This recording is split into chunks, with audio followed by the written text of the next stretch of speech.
Hola, ¿cómo están? Estamos en un nuevo capítulo de Diálogos con Jorge Torres Landa.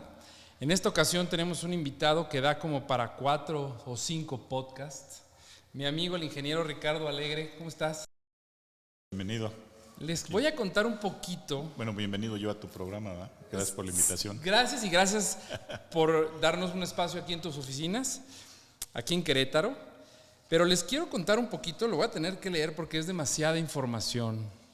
Y me voy a brincar algunas cosas, porque si no, se va a ir. Pero para que se den una idea con la persona con la que nos encontramos aquí. Eres ingeniero por la UNAM de Química. Estuviste en el TEC de Monterrey, una de alta dirección, en el IPADE, igual que yo. Estuviste en la Universidad de Kansas. Estuviste también en un diplomado de Harvard University. En el tema de la experiencia, válgame, estuviste en la industria, en los envases de plástico en el 93, del 86 al 93, en la maquinaria francesa de envases de plástico y todo ese show que es súper interesante. Fuiste presidente de la Cámara de Comercio de la Canaco en Querétaro del 98 al 2000. Fuiste asesor para el municipio en el tema de distribución de la maquinaria para barrido y limpieza para el 2012. Vamos a brincar todo esto.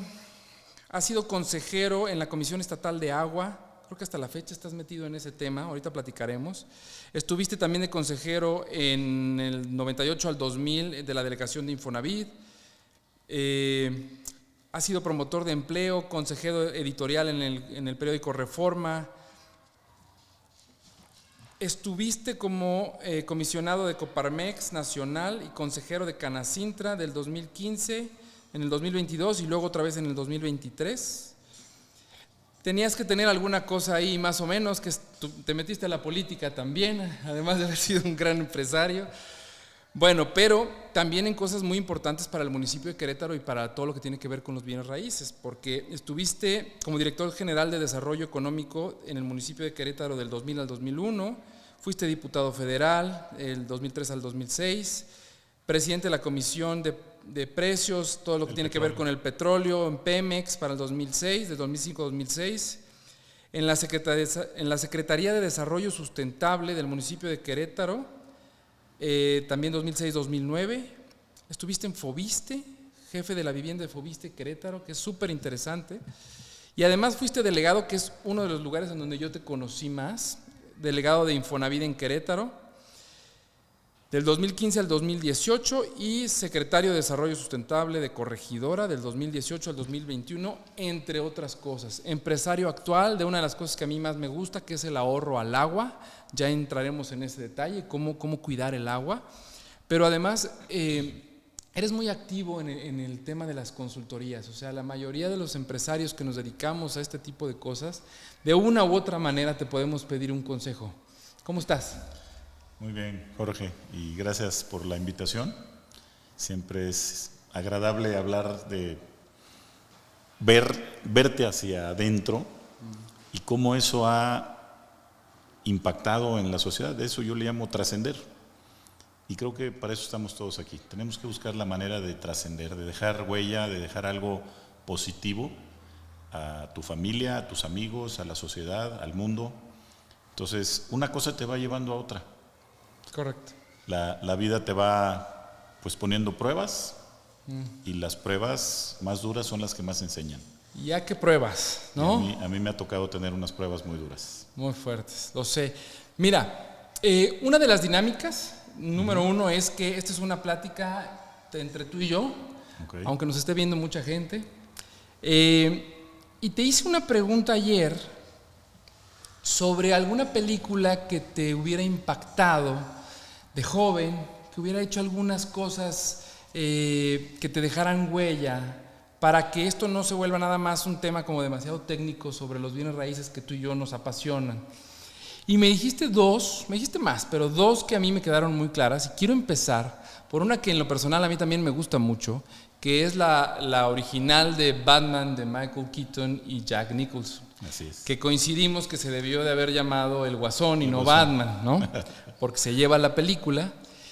Y fíjate que a mí de lo que te quiero hablar contigo es que esa película, una de las cosas que a mí me marcó, no solamente fue esa parte divertida del Guasón y todo, sino cómo una ciudad gótica, puede irse al diablo cuando se la entregas por completo a políticos corruptos y pues el crimen organizado y ese tipo de cosas. Algo que era muy importante para ese mundo de cómic, una gran ciudad con grandes personalidades ahí como Bruce Wayne, papá y ellos, y se los llevó la fregada. Así es. ¿No?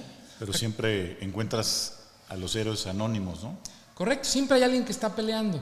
Pero quisiera tocar esa parte de la ciudad, o sea, ¿cómo se va descomponiendo una ciudad por temas de vialidad, por tema de no tener cuestiones de orden, la seguridad jurídica, lo importante que es? O sea, ¿por qué es tan importante para la ciudad el tema de las autoridades y que hagan lo que les corresponde? Cuéntame un poquito. Sí, pues el título de la ciudad gótica, te dice mucho, ¿no? Sí. No soy experto en arte ni en arquitectura, pero en esa época donde el arte gótico dominaba las artes, yo lo relaciono con desorden, Okay. con haz de cuenta que es el agua. Caos. El caos. Ajá. Si lees el libro que escribí, habla del caos y del orden y del desorden y voy a entrar en otro tema que es de la ingeniería química. Ajá. Y que así le quería poner al libro, que se llama La entropía.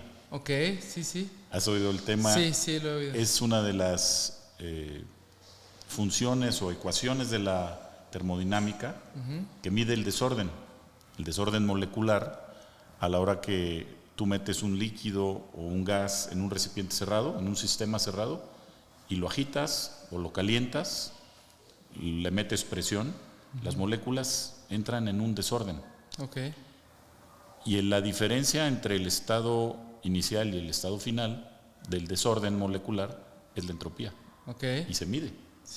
Yo lo conocí porque no recuerdo ahorita el nombre del psicólogo, pero lo utiliza para la entropía psicológica cuando entra ese caos allá adentro. Pues mira. Y hace referencia a que es un término Cuando químico. yo venía saliendo de un accidente fatal que casi me cuesta la vida, me puse a escribir sobre todas las malas experiencias que había vivido durante el proceso, tanto del accidente como durante las cirugías, como las recuperaciones, la terapia, ¿no? Correcto. Rehabilitación, que es dolorosísima. Cuéntanos eso.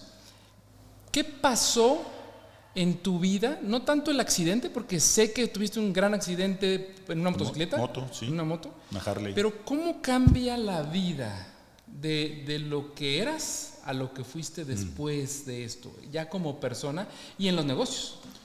Muchísimo, Jorge, porque me acuerdo de un amigo que también era funcionario público, que me saludó ya después de varios años, la gente que no me había visto, porque estuve encerrado en un hospital 30 días, en un cuarto de hospital una semana, en terapia intensiva, en coma, después 30 días en una habitación de hospital y después 6 meses en mi casa en una cama, no podía bajarme de la cama.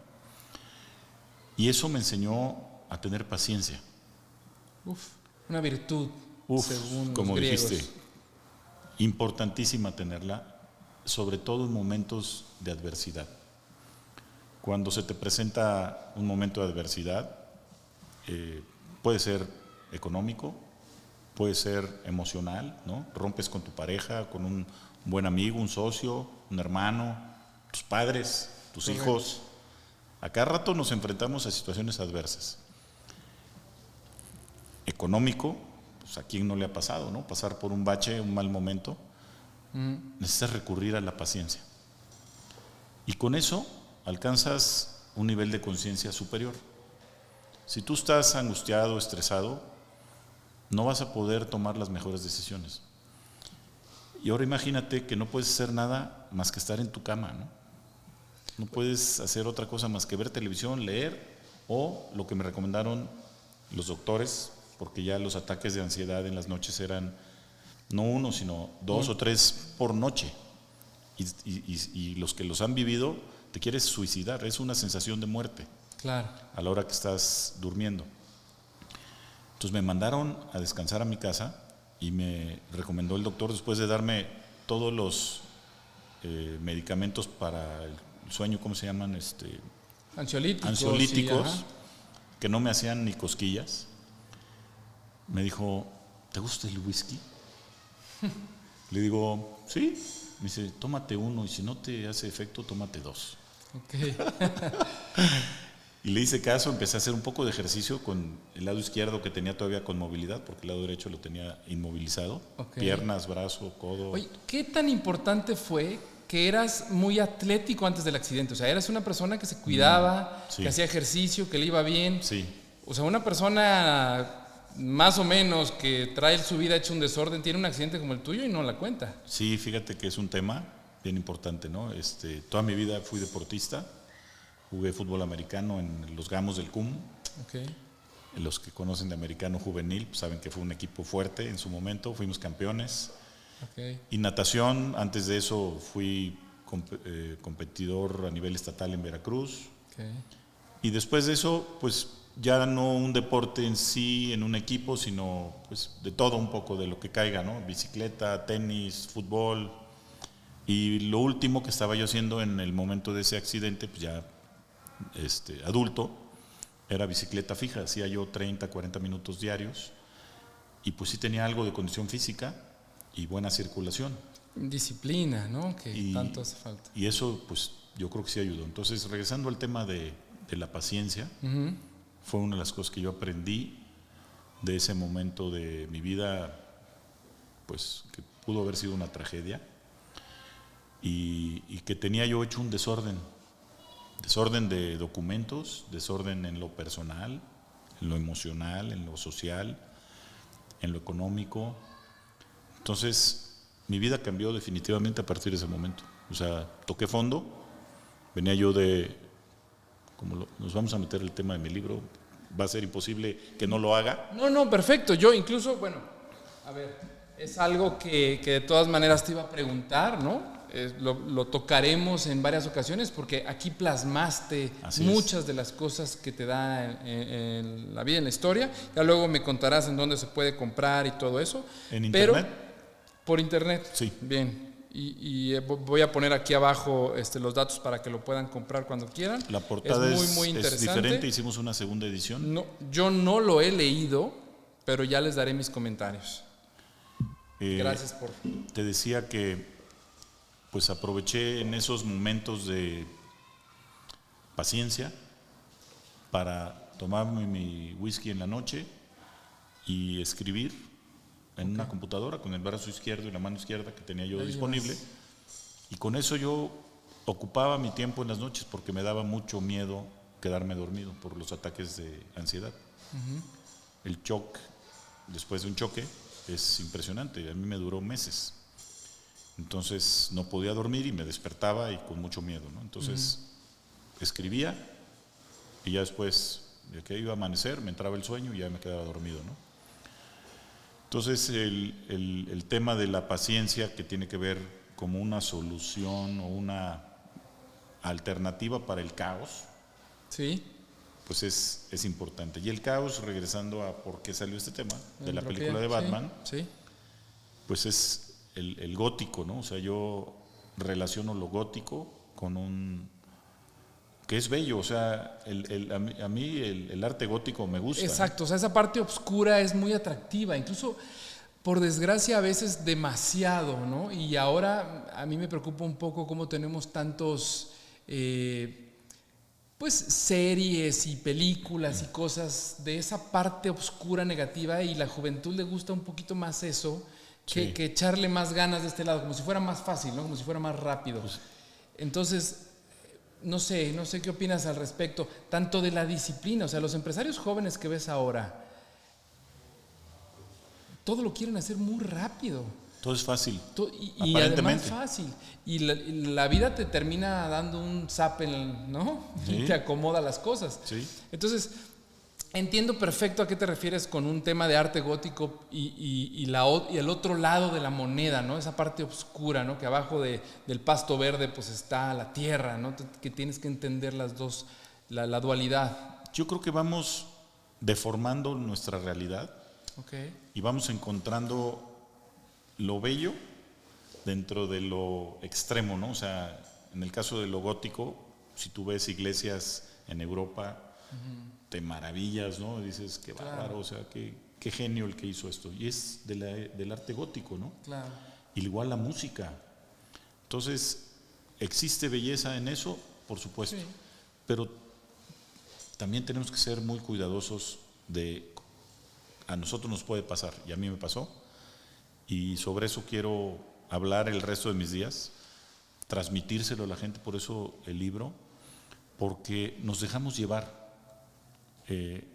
Los que estamos, y ya tuvimos oportunidad de estar en la política, por el poder, pero también los que han sido empresarios exitosos y que les llega demasiado pronto, o que tardaron muchos años, pero también les llegó en cantidades impresionantes el éxito, el dinero, y empiezan a perder el piso. Correcto. El piso se pierde con la velocidad.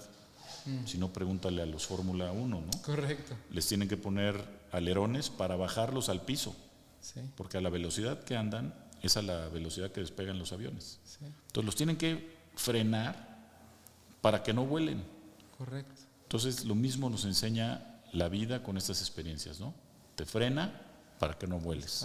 Porque perder el piso, todos usamos esa expresión, sinónimo de que después de eso vienen los problemas. Claro. De salud, económicos, de pareja, claro, rompimientos de sociedades, de familias. Entonces, esa es parte de lo que yo transmito en el libro, parte de lo que me dejó mi accidente, la muerte de mi hija y la muerte de mi hermano, de mis padres, o sea, todo lo que, las pérdidas te van enseñando a apreciar, y la palabra aprecio fue de las primeras que yo mencioné al recuperarme del coma y que me mandaron ya de terapia intensiva al cuarto después de mi accidente, y el de estar en un cuarto que no sabía si eran las 3 de la tarde o las 3 de la mañana, porque la luz que tienes es artificial, y no ves hacia las nubes ni hacia el sol si hay luz o... Es como si te reconfiguraras otra vez. Yo le decía a los camilleros, por favor llévenme por la rampa, no me metan al elevador. ¿Por qué, señor? Porque quiero ver qué horas son. Quiero salir. Quiero ver la luz del sol, quiero ver la noche. Cosas que uno da por sentado, ¿no? O sea, que no aprecias. No aprecias. Entonces la palabra es mágica, aprecio. El aprecio. Cuando ya perdiste todo, porque lo más importante que tenemos pues es nuestra vida, ¿no? Es la vida, claro. Y yo estuve a punto de perderla, la arriesgué y estuve a nada de perderla, a segundos. Sí. Cuando regresas, pues aprecias todo, ¿no? Lo decía... Colores, lo decía Steve Jobs, creo que fue el que dijo que la vida le había regalado, o más bien la muerte, era un regalo que le había dado la vida. Entonces yo cuando escuché esa frase, creo que sí fue Steve Jobs. Sí, es una entrevista que le hacen en donde le preguntan sobre su diagnóstico y que sabe que se va a morir, que no hay opción, y entonces dice, y lo ve como un regalo. La muerte es un regalo porque nos enseña a apreciar la vida. Correcto. Entonces por eso la debemos de tener presente todos los días, ¿no? Oye, y entrando en el otro tema, que también tiene que ver con una película que sé que impactó mucho y que además tiene coincidencias en las fechas del 2002. Cuéntame un poquito sobre Michelle y lo que es Amank, lo que logró Michelle con algo tan trágico como es eso, pero que a su vez se transformó en algo que ha ayudado a tanta gente. Sí, sacudió a mucha gente en Querétaro y a nivel nacional. Un hecho pues doloroso para mí y para muchos que la conocimos, fue mi hija hasta los 11 años, casi 11 años, y la manera en que lo enfrentó es un ejemplo para muchos, ¿no? Al grado que escribió una canción, una semana antes de morir, ya muy mala, o sea, su pronóstico siempre fue malo. O sea, tardó 6 meses después de que le diagnosticaron el cáncer en los huesos, y escribió esa canción con un amigo que iba a orar con ella, y llevaba una guitarra siempre, él cantaba en la iglesia de Jurica. Ok. Y un día le dijo, ¿tienes alguna canción que hable del amanecer? Y le dijo él, no, pero si quieres la componemos. Y se suelta mi hija a escribir la letra en una hoja que todavía conserva André, mi hijo, su hermano. Con su puño y letra escribió ella la letra, y después la fueron componiendo con música. Ese mismo día.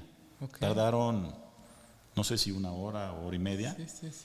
Una canción hermosísima que es una alabanza a Dios. Ok. O sea, le da gracias a Dios por todo. ¿Qué tal? Es casi una despedida, ¿no? Entonces esa canción la utiliza a Mank, se enteran, se lo dan a Azteca Music, componen, le hacen arreglos, se lo dan a una cantante que era un ángel, hermosa, y la traen a Querétaro ya en un disco grabado con el nombre de la canción, y la cantan en el concurso de escuelas de todo el país, que fue en el Auditorio Corregidora, coreografías de escuelas privadas, y a todos los niños les reparten la letra. Fíjate, ahorita se llama Qué bonito es tu amor. Sí, yo no sabía eso. Causó un impacto, yo no sabía que íbamos, nos invitó Ofelia Nazar, que es la que nos acerca con Amanc México, y no sabíamos a qué íbamos, su mamá y yo. Y a la hora que cantan la canción, bueno, ya me imagino. Te puedes imaginar que nos derretíamos en lágrimas. Sí. Y la mayoría de la gente igual. Se siente muy feo. Sí. Te dije. Sí. Para concluir. Y de ahí nació Amanc. Ese día nos ofrecieron. Cuéntanos qué hace Amanc. O sea, ¿qué es lo que hace como fundación, como asociación? En ese entonces no existía el Seguro Popular. Okay. Y entonces lo que hacíamos es una fundación que recibe donativos y se usaban para las medicinas. Okay. ¿Y todavía actualmente funciona Amanc? Sí. De hecho, tiene un espacio que nos dio la Secretaría de Salud del Estado en el Hospital del Niño y la Mujer, donde les aplican las quimios a los niños, y ahí hay una placa. ¿Y también se pueden hacer donaciones todavía? Sí, claro. Ok, claro. Porque vamos a poner igual aquí en el podcast, en la parte de abajo, en donde está el copy, para todas las personas que quieran ayudar a esta asociación. Y hay prácticamente en todo el país. Correcto. Y hoy lo que hace Amanc Querétaro es que con los donativos que, de hecho, de tu familia, uno de tus tíos fue quien me dijo, tú hazte un lado, yo voy a encargar. Y junto a los empresarios más importantes de Querétaro, yo iba junto con él, y ya después se quedó él a cargo de construir un albergue, donde reciben a los niños que vienen de todos los municipios del estado, que no tienen recursos, el día anterior a su quimioterapia y el día siguiente, porque les cae muy pesado, entonces se duermen ahí, les dan de comer, les dan transporte. Y la familia, ¿no? Ajá, se quedan con un familiar y ya de ahí se regresan.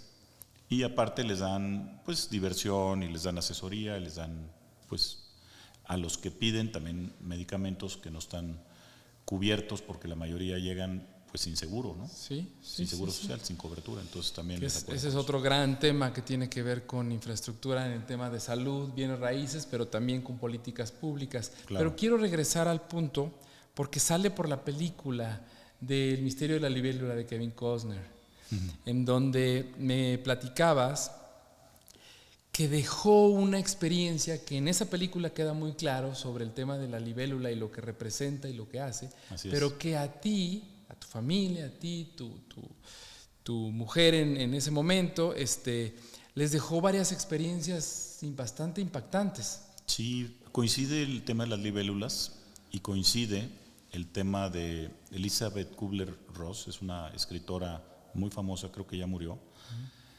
Hizo una investigación con, no recuerdo si más de 1000 niños en etapas terminales, antes de la muerte. Y su teoría consiste en que los niños se comunicaban con gente del otro lado, ¿no? Que ya había muerto. Y de eso trata la película. Sí. Ella, la esposa de Kevin Costner en la película, era, no sé si doctora, y trataba a niños con cáncer, y los niños dibujaban libélulas y se las daban al esposo cuando la esposa había ido a una misión a Brasil, embarazada, había fallecido ella en un accidente en el camión, creo que caen al río, se ahoga ella, pero los nativos salvan al niño. Entonces los mensajes se los mandaba a través de las libélulas porque el río, creo que le llamaban la libélula en Brasil. Pero entonces las coincidencias son los niños con cáncer comunicando al esposo que fuera a buscar a su hijo, que tenía un bebé en Brasil. Qué fuerte. ¿Es a lo que te refieres con respecto al tema de las experiencias, la paciencia, la perseverancia, todo lo que tiene que ver con aprovechar todas esas circunstancias que se te topan en la vida y lo sacas adelante? Pero tú tienes una experiencia así. Me estabas contando más o menos sobre una vez en un bautizo, ¿no? Sí. Cuéntame un poquito eso. Hay que invitarlos a que lean el libro porque ahí lo describo con más detalle. Cuéntalo en resumen, el tema de que llega la libélula. Ya cuando mi hija estaba en la etapa final, unas semanas antes de fallecer, fuimos a San Juan de los Lagos a pedirle a la Virgen por su salud. Y ella le dice a un buen amigo, a Luis Mier, que no había podido tener bebés en 7 años de casado, ¿qué se le ofrecía, ¿no? De San Juan de los Lagos. Así como voy de shopping, ¿no? Y le dice Luis, nada, pues pídele a la Virgen que te ayude a ti, que te sane, ¿no? Te cure. Le dice, no, para ti. ¿Qué quieres para ti? Dice, nada, Michelle, es para ti esto. Dice, ok, le voy a pedir que te dé un hijo.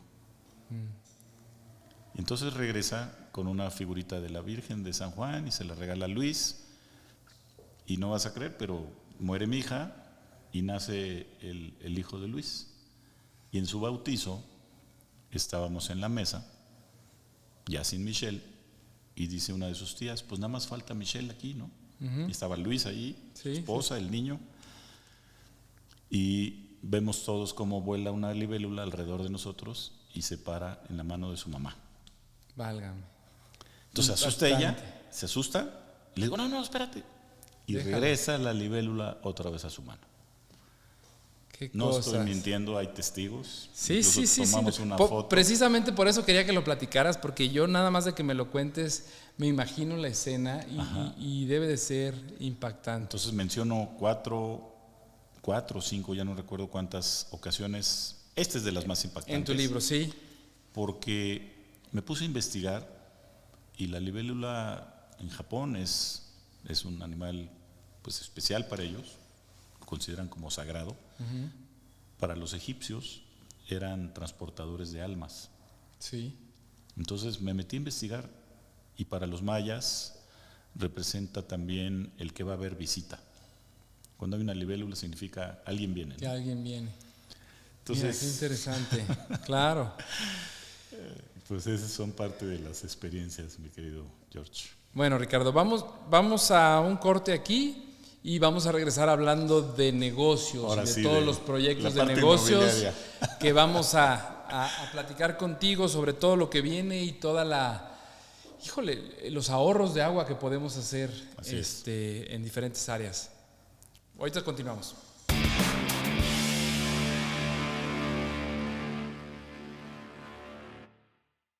Ricardo, cuéntame sobre esto. ¿Qué es Hidroloop? ¿De dónde sale? ¿Cómo se te ocurrió? Y yo no sé si tú sepas, pero yo junto con En su momento el equipo del IPADE, el mismo Club de Industriales, tengo un movimiento que se llama Querétaro Te Amo y él tiene un hashtag que dice ahora toca cuidarte. Y de lo que se trata es de generar cultura para cuidar el agua. Yo no les quiero decir qué hacer, quiero que entiendan que es algo muy importante. Yo tuve una experiencia en Cozumel, me tocó el huracán Wilma y supe lo que era quedarme 2 semanas sin agua, con unos garrafones. Y que tienes ¿Fue el que fue 2 veces? ¿O ese fue Humberto? Fue el Gilberto el que fue 2 veces. Gilberto, pegó y luego de regreso. Pero dices, con un garrafón o cocino, o me lavo los dientes, o me baño, claro. o sea, tienes que tomar decisiones muy fuertes. Nuestros amigos de Monterrey lo han estado viviendo mucho. Y la gente cree que Querétaro no tiene ese problema. Y es que lo tiene el planeta. O sea, no Querétaro, lo tiene el planeta. Ahora, hablando de Querétaro, porque tú eres no solo conocedor, sino sé que eres una persona que quiere mucho a tu estado y a tu ciudad, sales con esto que se llama Hidroloop. Lo voy a medio abrir en lo que me vas contando, ¿va? Sí, pues mira, es un proyecto que me llegó a las manos siendo delegado de Infonavit, a través de mi hijo y unos amigos que estuvieron financiando al que es el socio fundador también y que es el inventor. Okay. Es un desarrollo 100% mexicano, queretano, okay, financiado por jóvenes de 30 bajos. Sí. Y que me lo llevan a mí como el que conoce el sector inmobiliario. Claro, o sea, es el delegado de Infonavit. Y el gobierno, en ese momento. Y a la iniciativa privada. Entonces me dicen, ¿te interesa? Venimos a ofrecerte una parte de la empresa, de la sociedad, para que nos ayudes a desarrollar, a terminar el desarrollo y a comercializar. Les dije, de entrada te digo que sí. Claro. Siempre me encantó el tema del agua. Soy Piscis. Okay. Entonces. ¿Y qué hace? El aparato, el Hydroloop, recircula el agua para evitar que la tires al drenaje todos los días cuando te bañas, antes de bañarte. Ok, lo que hacían con una cubeta. Exacto.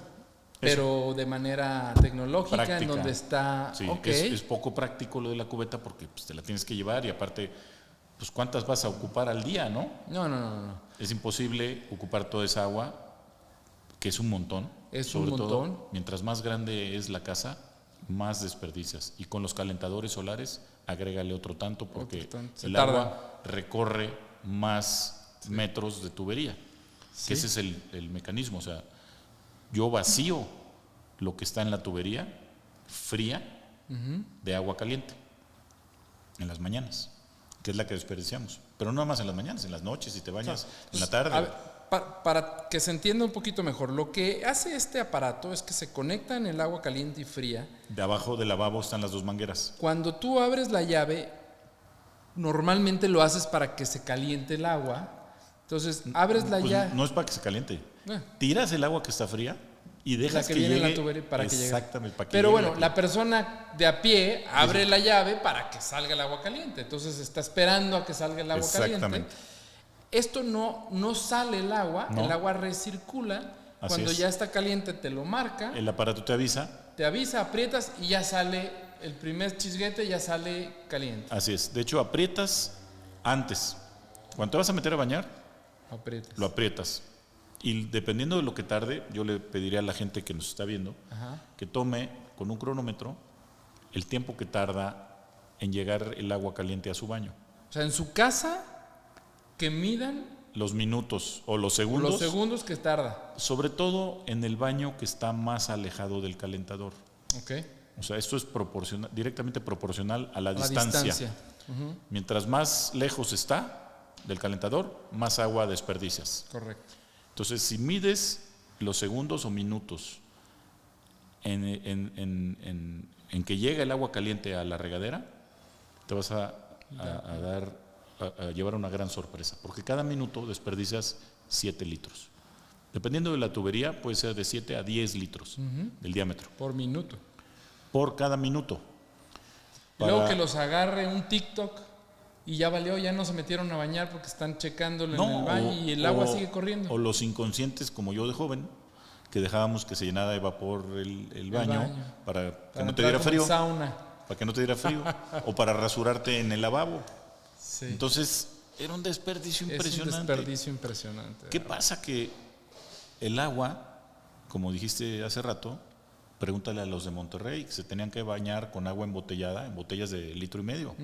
Funcionarios de empresas desarrolladoras de vivienda que tú y yo conocemos. Sí, claro, gente de San Pedro, gente que tenía tinacos. Vino y me dijo, Ricardo, necesito instalar esto en nuestras casas. ¿Puedo decir el nombre Sí, de la empresa? Sí, claro. Haber. Sí. Haber es el primero en haber instalado en sus casas muestra en Cibatá 2 aparatos. Y felicidades por Casas Haber. Ya van a estar sus casas en sintonía con los que queremos cuidar el planeta y heredarle a nuestros hijos un planeta sano. Porque como dices, ya debería no es un problema entrar de... esto en las ecotecnologías de Infonavit. Fue lo primero que hice, pero pues me batearon. Entra un tema burocrático, Sí, lo entiendo, exacto. pero las cosas cambiaron. Ahora o cuidamos el agua Así es. o cuidamos el agua. No Mira, hay opción. Sin oxígeno puedes sobrevivir no más de 3-4 minutos. A menos que seas un profesionista del buceo, ¿no? Que tardan 3 minutos. mucho más. Pero 3 minutos, si no respiras, te mueres. El agua, desafortunadamente, pues puedes estar 6 días sin tomar agua. Sin bañarte, pues no pasa nada. Pero sin tomar agua, a los 6 días te mueres. Entonces, ¿cuántos días queremos estar sin agua? Sin agua. No.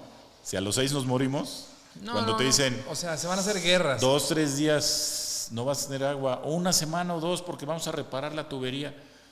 No manches, todo el mundo dice, ¿a dónde me voy a ir a bañar? Claro.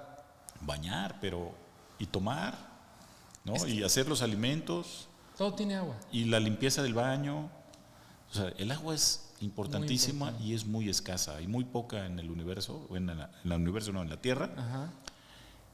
Y la mal usamos. Y todo el mundo está concentrado en rescatar la que ya usamos y estamos despreciando la que es potable. En la regadera el agua que llega ahí es potable, te la podrías tomar. En Estados Unidos se toma el agua de la llave. Claro. En México, aquí está muy clorada. Entonces, en algunos lugares no tanto. Sí. Pero si tú le preguntas a alguien de la SEA, te dice, tómala y no te pasa nada, pero sí tiene un sabor a cloro. Correcto. Porque la tratan. Sí. Entonces, es agua potable, la que estamos tirando sin darle ningún uso por la regadera todos los días. Correcto. Y este desarrollo, que fue hace 6 años que me llegó a las manos, Sí. ya está disponible en internet a través de nuestra página. Sí, por supuesto. La Y lo dirección vamos a es apuntar. hydroloop.mx, pero se escribe Hydroloop, con HY. hydro con Y y loop con doble O. Es como en Dice inglés. un eslogan, dice, The wise people Don't waste. don't waste. La gente sabia no desperdicia. Universidad Politécnica de Querétaro, cuéntame eso. Sí, fíjate que nos acercamos, como soy consejero de Canacintra, firmó Canacintra es la Cámara de la Industria en Querétaro, ¿no? Firmó un convenio con la Universidad Politécnica de Querétaro para asesorar, asistir a las industrias que son pertenecientes a la Cámara y también a las que no son. Entonces yo me adherí a ese convenio, me acerqué a la universidad, al rector, les encantó el proyecto y recientemente firmamos ya un convenio de colaboración entre nuestra empresa y la universidad para terminar el desarrollo, terminar la parte de industrializar, que es la parte que a mí me ha tocado, la etapa final de la industrialización, ya la producción en serie, la calidad y la comercialización.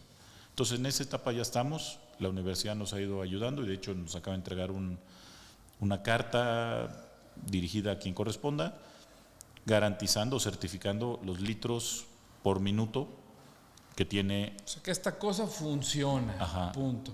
que genera de ahorro. Muy bien.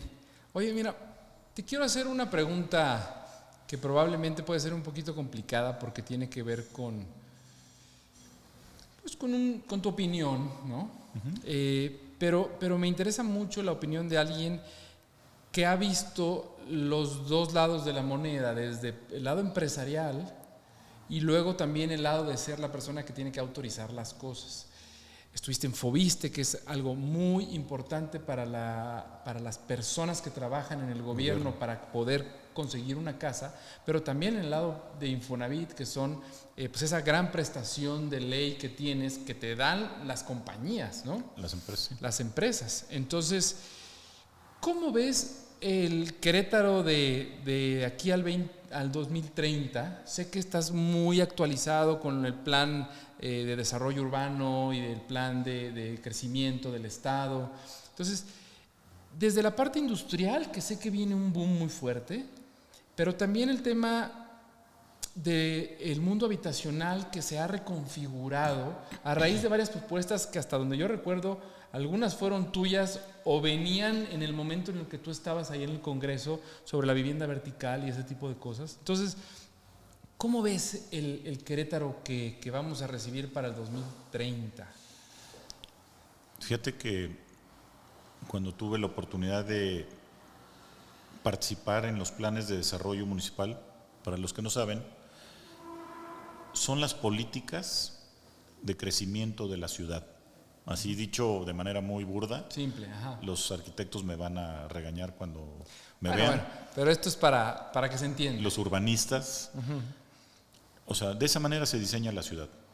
Cómo queremos las avenidas, cómo queremos la densidad. La densidad habla de cuántas viviendas por cada hectárea o por cada metro cuadrado. Si hacia arriba, ¿no? Cuántos pisos, cuánto es el ancho de las calles, dónde va una zona comercial, dónde van áreas verdes. Los lineamientos, las esa reglas. es la planeación que se hace con los planes de desarrollo municipales.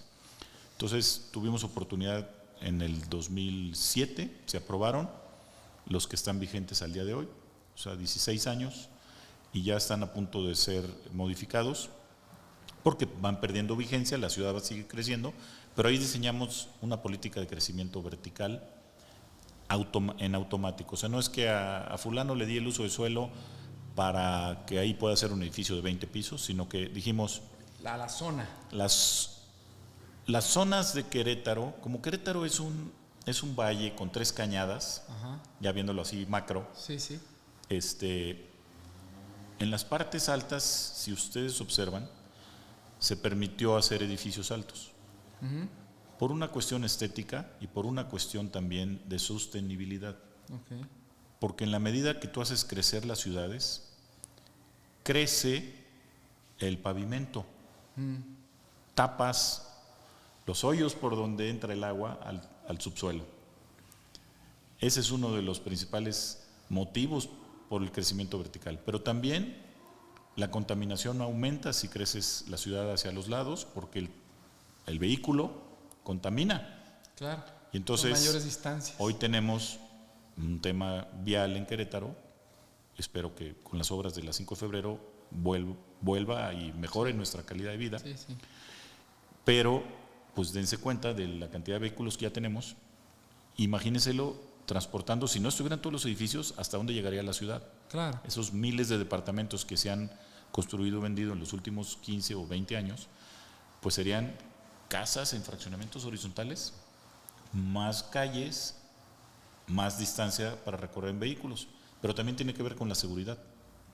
¿Cuánto tarda una patrulla o una ambulancia en llegar del centro de operaciones a la orilla de la ciudad? Claro. Entonces, la gran pregunta que nos hacemos, los que nos gusta observar los crecimientos urbanos, es ¿qué modelo de ciudad queremos? ¿Europea o americana? Si conoces Europa, pues las ciudades son verticales y compactas. Correcto. De hecho, hubo un alcalde en Barcelona, que no recuerdo su nombre, que lo escuché dar alguna conferencia cuando estuve en Infonavit, me parece, que tomó una decisión con unos pantalones bien puestos y tiró edificios para abrir avenidas muy anchas y autorizó usos de suelo verticales en todo Barcelona. Bueno, en las principales avenidas de Barcelona. Que es como está. Y así está, y quedó hermoso. Claro. ¿Qué pasa? Que disfrutas la ciudad de manera distinta, a pie. Sí. Y eso en Europa es un privilegio, ¿no? Es una maravilla. Caminando tienes la panadería, la tienda, la boutique, el bar, todo lo que te puedas imaginar. Sí. En Estados Unidos es una ciudad diseñada para los coches. Las distancias son gigantescas. Más al sur, Texas. Vete a Houston, ¿no? Claro. Pasa una hora Sin y sigue coche habiendo no hay casas. manera. Nueva York es el único de los lugares Exactamente, que son muy compactos, de las ¿no? únicas ciudades, porque no les quedó de otra, Exacto. fue No había Nueva opción. York y Por otras allá ciudades, Toronto, en Chicago, Canadá, y las Chicago. grandes urbes llegaron a esa conclusión, Ok. de que por necesidad tenían que crecer hacia arriba. Entonces, esa política es la que se diseñó en el 2007 y hoy se va a volver a modificar en 2023. Ok. Que ahorita el proyecto es para 2027, que es todo lo de aquí que sale Hay el un plan gobernador. estatal de vivienda y están los planes de desarrollo municipales. Los usos de suelo son una facultad que tienen exclusiva los municipios, así como el agua. Entonces, hoy hay muchas autorizaciones que se dan entre la CEA, el organismo operador estatal, y los municipios para empezar a distribuir la responsabilidad de abastecer a los desarrollos que crecen a una velocidad impresionante en Querétaro del servicio del agua. Es que, a ver, vamos a dejar las cosas claras. Estamos en marzo del 2023 y la cantidad de personas que están llegando a Querétaro por día es impresionante, porque antes era solamente la gente que viene del Distrito Federal y del Estado de México, y ahora es gente que viene de Guanajuato, de Aguascalientes, de San Luis Potosí, hasta de Durango, Chihuahua, o sea, de muchos lugares que tienen un conflicto en sus ciudades, en sus estados, y están llegando a Querétaro, y pues nosotros encantados por un lado, pero genera otro conflicto, ¿no? Que es el tema del desarrollo. Entonces, al igual que yo, porque yo incluso también escribí un artículo con respecto al tema de la vivienda vertical, es lo que viene para Querétaro. O sea, del 2025 al 2030 vamos a ver un Querétaro diferente. Pues yo espero que sí. Además no hay opción. No conozco los planes de desarrollo, conozco a los que lo están haciendo, los urbanistas y arquitectos, y creo que sí hay esa conciencia. También hay una conciencia y un interés por parte del Estado y de los municipios de mejorar el transporte, irle dando cada vez más importante al transporte público. Correcto. Que es lo que tienes en esas ciudades, ¿no? En España es increíble, ¿no? Pero yo decía, ¿por qué tan pocos cajones de estacionamiento en este restaurante o en este hotel? Dice, es que así es la política municipal. Pocos cajones. ¿Cómo? Pues ocasionas un caos. No, lo que queremos es que se vengan en transporte público.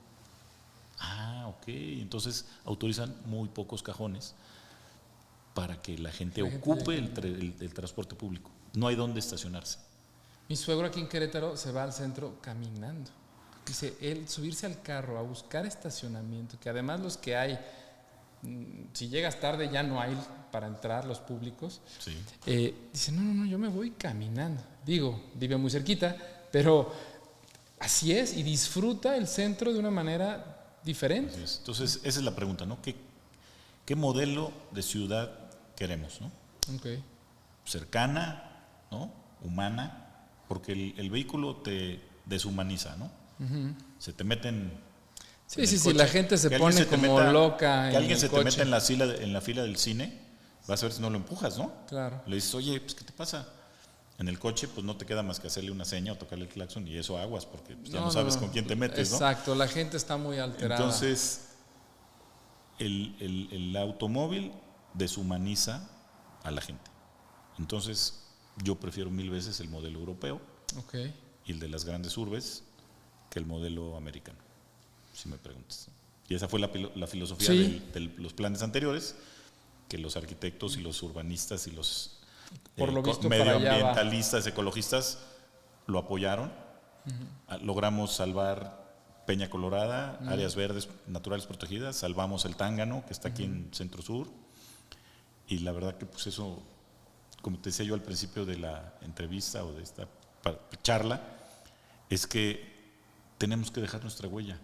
Correcto. Tenemos que trascender y pues yo encantado de haber hecho algo por mi estado, que ha sido muy amable conmigo y con mi familia, con toda la gente de aquí, pero también ahora con este desarrollo del ahorro de agua, del Hydroloop. Lo que viene, correcto. Dejarle algo a la sociedad, pero también al planeta, ¿no? O sea, ya tenemos que ser conscientes de dónde estamos parados, estamos en una situación bien delicada con el cambio climático. O sea, vienen cosas para nuestras próximas generaciones bien difíciles de manejar, Bastante. que ni se imaginan. Los huracanes Sí. categoría 5 van a ser ya cosa de Light.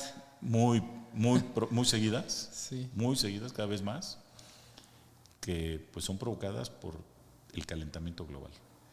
Fíjate que recuerdo en la anterior entrevista el doctor nos decía que en Japón ya están tan acostumbrados a que tiemble, que todo está hecho para eso.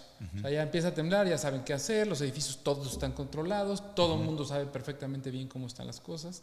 Y por desgracia ese tipo de detalles nos van a empezar a pasar más en este lado.